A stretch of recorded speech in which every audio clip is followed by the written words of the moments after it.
Dans le football, il y a ceux qui battent des records, qui ramassent tout et qui sont gardés en mémoire par l'immense palmarès qu'ils ont récolté.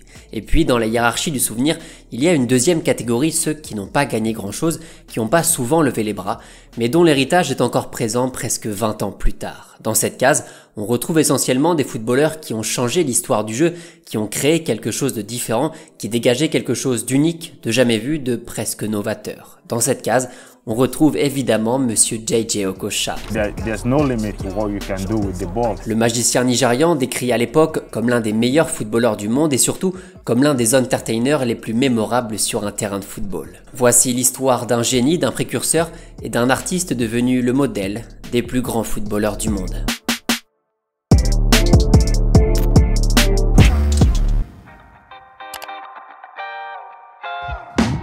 Le 31 août 1993, l'Eintracht Francfort reçoit le club de Karlsruhe, deux prétendants sérieux dans la course à l'Europe en Bundesliga. Si le résultat final n'est pas resté dans la mémoire collective, un but a marqué les esprits et continue peut-être d'hanter les cauchemars d'Oliver Kahn. Car en cette belle soirée estivale, un jeune gamin qui vient d'avoir 20 ans va ridiculiser le prometteur gardien germanique tout juste appelé en sélection.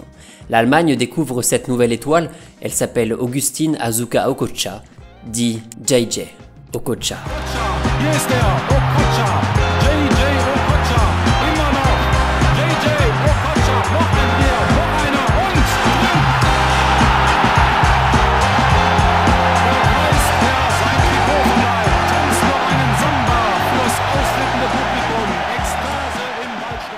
L'histoire du jeune Nigérian commence vraiment ici, son premier gros coup depuis son arrivée il y a un an dans la capitale financière de l'Allemagne.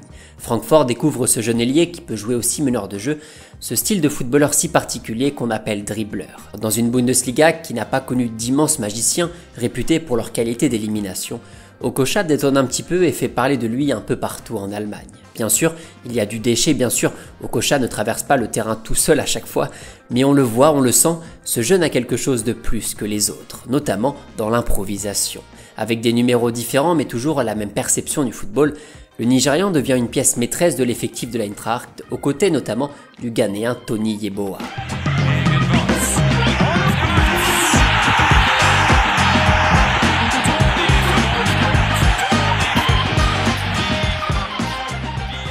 Malheureusement, quand ce dernier va partir en Angleterre, après s'être disputé avec l'entraîneur, JJ se retrouve un peu tout seul devant. Des quarts de finale de Coupe UEFA à une triste 17e place synonyme de relégation en Bundesliga, Francfort ne peut pas garder son meilleur buteur, JJ Okocha, qui rejoint alors le club de Fenerbahçe. Wissen Sie, wie viele Gegenspieler Sie ausgespielt haben? Nee, das weiß ich nicht. Ich habe mich nur konzentriert, das Tor zum Schießen.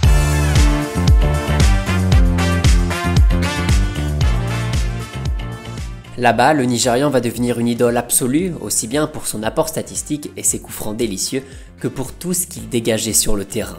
Istanbul devient le terrain de jeu préféré du Nigérian, qui plante 32 buts et quasiment 20 passes D en 2 saisons. Entre ça et son explosion avec la sélection nigériane, vainqueur de la CAN en 94, en marquant notamment ceci,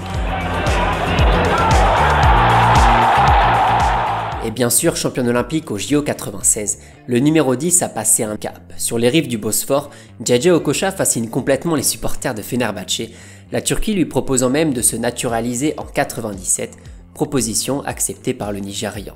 Là-bas, il enchaîne les coups francs, il va remporter un match légendaire à Old Trafford, la première défaite de l'histoire de Manchester à domicile en Europe, en étant évidemment élu homme du match. Plus régulier dans ses performances, plus à l'aise devant le but et plus juste aussi dans sa manière d'utiliser la balle, Okocha progresse en Turquie et reste là-bas comme l'un des joueurs les plus spectaculaires de l'histoire du championnat turc.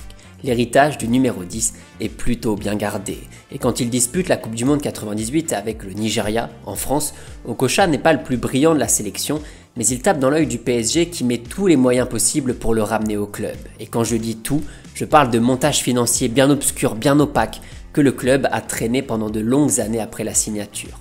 Contre 13 millions d'euros, un record pour la Ligue 1 et un record pour un joueur africain à l'époque, JJ Okocha rejoint le PSG, un coup de tonnerre pour les supporters de Fenerbahçe qui assiègent les locaux du club pour montrer leur colère. Évidemment, rien n'y fera, Okocha portera bien le numéro 10 à Paris et dès son premier match, le ton est clairement donné. Okocha qui passe.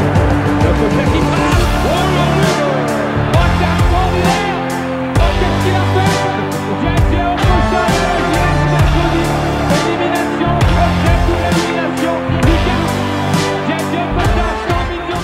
Premier match, première entrée et premier but de Zinzin. Okocha justifie déjà son transfert et son salaire mirobolant. L'association avec Marco Simone semble prometteuse, mais les performances du Nigérian font un peu les montagnes russes. Parfois c'est du génie, parfois c'est du gâchis. Et la structure du club ne va pas remédier à la situation.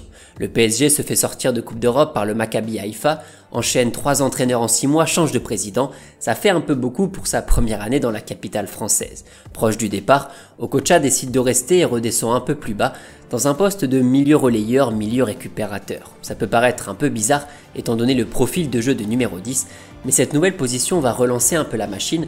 Okocha est plus à l'aise, il peut exprimer toutes ses qualités à la création et parfois aussi à la finition.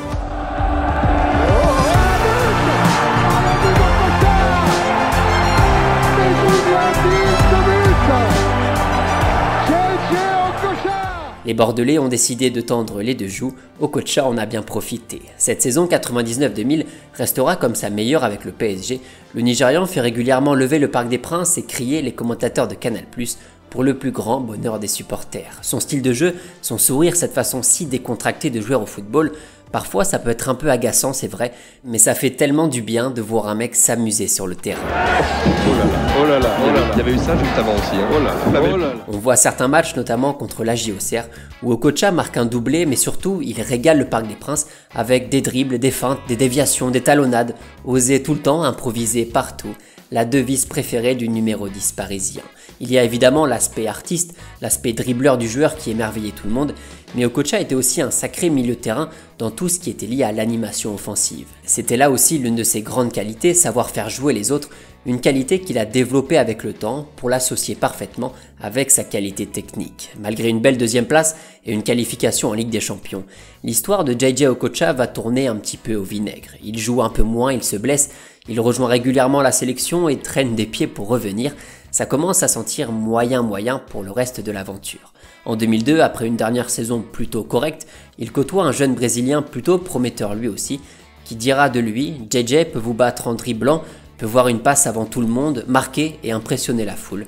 Je l'ai toujours admiré et je voulais vraiment faire comme lui. » Okocha remporte d'ailleurs en 2001 son seul et unique titre avec le PSG, la prestigieuse Coupe Intertoto. L'arbitre anglais donne un nouveau penalty aux Parisiens. Cette fois, c'est JJ Okocha qui le tire et le transforme. Le 5e but est le plus beau.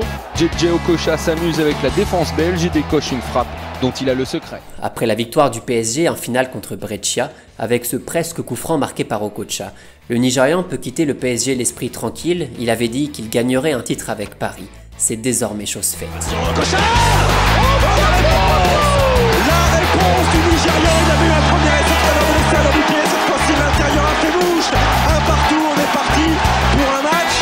Oh, pas de légende, mais c'est magnifique pour l'instant. L'égalisation.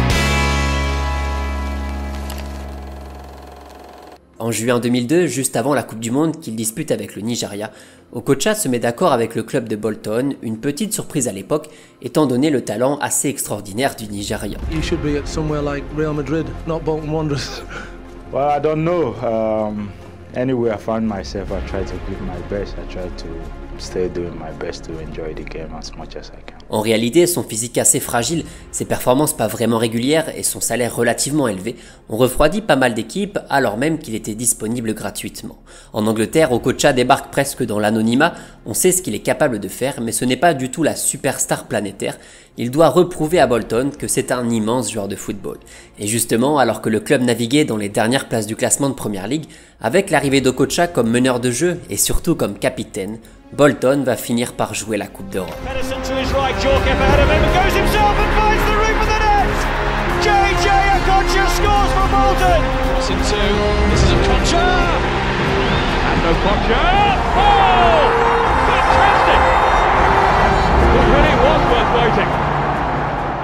Toute la magie d'Okocha va ressurgir en Premier League. Le Nigérian est complètement libre en termes de positionnement et profite de cette liberté pour tenter un peu n'importe quoi. Il fait un arc-en-ciel contre Arsenal, il fait du slalom contre United, il s'amuse avec Paul Scholes. toutes les équipes d'Angleterre passent sur le billard, à la finition sur coup franc ou sur une frappe de plus loin, et surtout à la création pour les autres. Okocha dynamise complètement le jeu des trotters, on est à mi-chemin entre FIFA Street et la réalité. En 2004, Bolton va même se qualifier pour la finale de la Coupe de la Ligue, perdue malheureusement contre Middlesbrough. Dans les années 2000, Bolton a connu pas mal de grands noms qui ont tenté l'expérience au club, Anelka, Hierro, Youri Djorkaeff ou Ivan Campo par exemple, mais aucun de ces mecs-là n'a atteint le niveau de popularité de JJ Okocha. C'était le capitaine, la star, le créateur, le dribbleur, le showman. Il faisait tout et a transformé un petit club d'Angleterre en un prétendant européen. You go back to JJ Okocha, who was towards the start of the Premier League era, and he was just a beautiful conjurer. He played with a smile. He was an entertainer. He was a juggler, a conjurer, a dancer. You know, the great commentary line on him, of course, wasn't it? JJ Okocha, so good they named him twice. JJ. And he was just fun, you know, when he was there, you didn't need floodlights, you know, he lit the place up. En 2017, les fans de Bolton, sans grande surprise, l'ont élu comme étant le meilleur joueur de l'histoire du club. Après cette expérience en Angleterre, qui visiblement, selon les commentaires des supporters de l'époque, a bien marqué les esprits, Okocha va se remplir un peu les poches au Qatar avant de revenir au Royaume à Hull City pour un petit passage en Championship. L'aventure de JJ Okocha se termine ici. Alors, il y a pas mal de choses importantes que je n'ai pas évoquées dans le récit. C'est déjà évidemment son passage en sélection avec le Nigeria. On parle tout de même d'un gars qui a disputé 5 fois la Coupe d'Afrique des Nations pour une victoire, une finale et 3 demi-finales, avec en plus le titre de meilleur buteur et de meilleur joueur de la CAN 2004. Dans cette magnifique génération des Super Eagles, avec notamment Nwankwo Kanu, Taribo West, Finidi George ou encore Victor Ikpeba pour ne citer que, l'étoile la plus reconnue était Okocha, pour tout ce qu'il représentait en Allemagne, en Turquie, en France et en Angleterre. Pour ceux qui le souhaitent d'ailleurs, vous pouvez aller faire un petit tour sur YouTube et trouver pas mal de matchs en replay avec le Nigeria pour bien se rendre compte de l'impact qu'il avait dans cette équipe.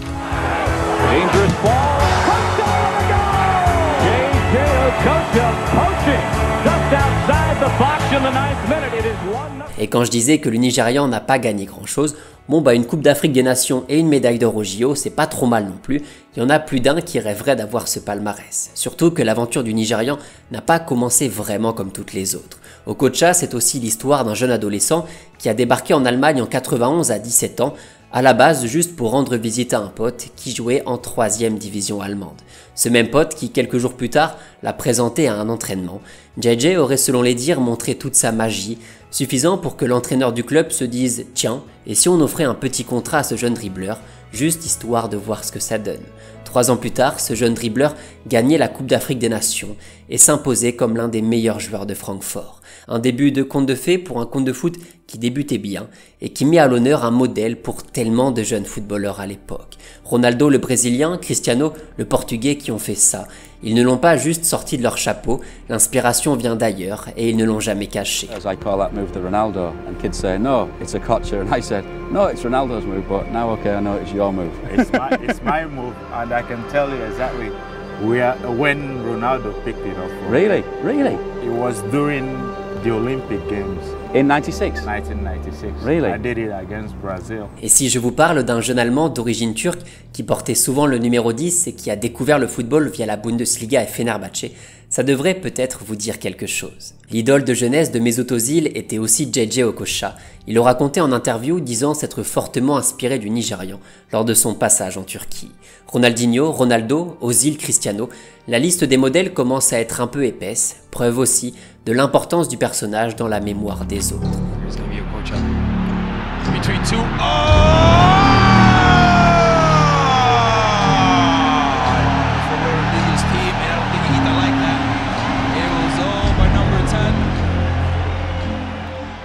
JJ a été copié par pas mal de monde, ceux qui sont devenus professionnels et ceux qui jouaient simplement dans la rue, les milliers voire millions de jeunes qui ont tenté de faire comme lui.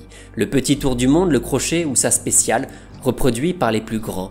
La panoplie technique d'Okocha se reconnaît aujourd'hui sous une forme d'héritage. Être copié par les futurs plus grands le Graal pour n'importe quel artiste. En fait, JJ Okocha mesurait simplement la chance qu'il avait d'être professionnel et profitait à chacun de ses matchs en jouant son football, celui qu'il préférait, à base de dribbles, de sourires, d'un bon extérieur, etc. Une sorte de fausse nonchalance qui ne cachait rien d'autre que le plaisir simple de jouer au football avec les autres et juste de s'amuser. Okocha n'a pas marqué beaucoup dans sa carrière, on a une grosse centaine de buts, mais quand il le faisait plutôt bien, souvent de manière spectaculaire, finalement à l'image du personnage. Car comme partout, JJ ne marquait pas seulement un but, il marquait les gens, et ça, pour un footballeur à mon avis, c'est peut-être le plus important. Le souvenir est tellement primordial dans le sport, et peut-être encore plus dans le football. C'est la raison pour laquelle on n'oublie jamais quelqu'un qui sort un peu de l'ordinaire, et qui nous fait découvrir quelque chose de nouveau. Même sans le palmarès, même sans les stats, même sans aucun titre de meilleur joueur africain de l'année, on s'en fout, le plus important est ailleurs.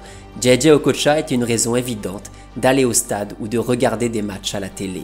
Le divertisseur ultime, le sourire toujours bien vissé, le football comme on l'aime, joyeux, spectaculaire et toujours dans la bonne humeur. Être une légende d'un club de légende, évidemment déjà c'est pas mal, mais être une légende de plusieurs clubs différents et avoir inspiré autant de monde à faire comme soi, c'est peut-être la plus belle réussite de sa carrière. Augustine JJ Okocha est arrivé en Europe juste pour les vacances, il est reparti 15 ans plus tard dans la peau d'une icône, de l'un des plus grands showman de l'histoire. Tellement bon qu'ils l'ont appelé 2 fois, tellement fort, même après 100 fois.